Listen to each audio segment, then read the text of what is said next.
Hi everyone, my name is Brian Bentrup. I practice in the area of estate planning, probate and trust administration, guardianships, and real estate.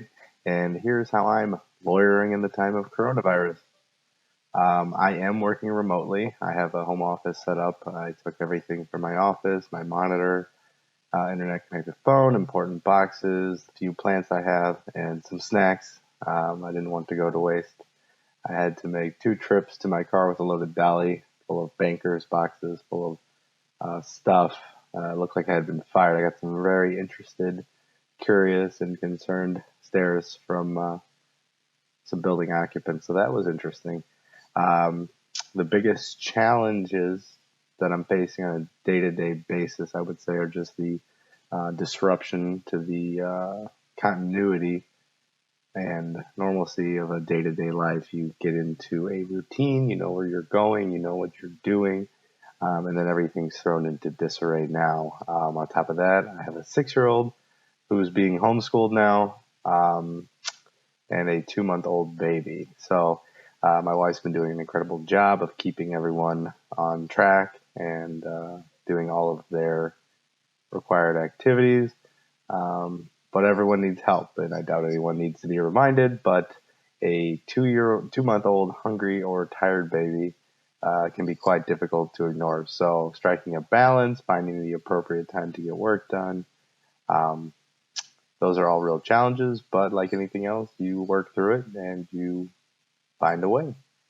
Um, what am I doing to stay sane while social distancing? Well, I take my 6-year-old out as often as possible, observing proper social distancing, of course. I've been trying to teach her how to ride a bike. She's been doing really well, so that's been fun, and it's a good excuse to get some fresh air and some exercise. The alley behind our house is in pretty good shape, so that's a Chicago rarity, which we're trying to take advantage of.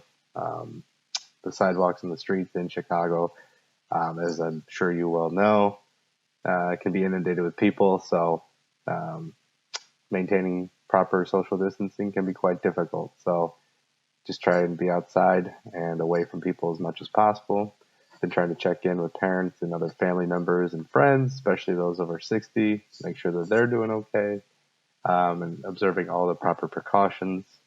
Um, that can actually be the opposite of helping to keep your sanity. It can be kind of frustrating when you have a parent who doesn't want to get on board with those social distancing and quarantine orders. So maybe that's different from others, but just it's always good to check on family and friends and colleagues and anyone over 60.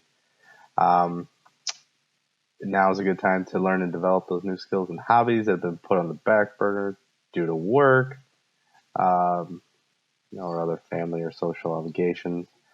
It's kind of good to reframe this not as the global pandemic that it obviously is, that's fundamentally altering the lives of billions of people, but an opportunity to stay home and focus on old hobbies, develop new hobbies, anything that helps stir that passion and keeps you going and keeps you motivated and keeps you sane.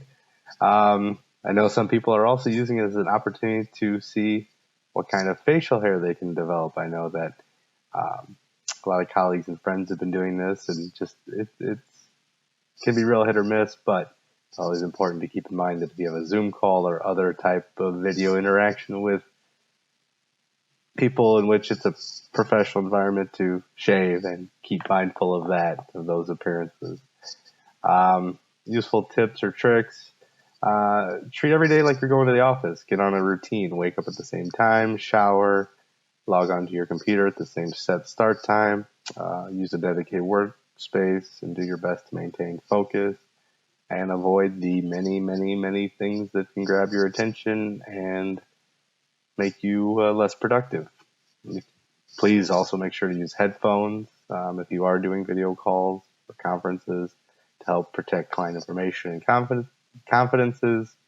Finally, I would say snack in moderation. I know it can be awfully tempting just to run to the kitchen or pantry and grab something, but that's one quick way to get off track. So thanks for listening. It's been a treat.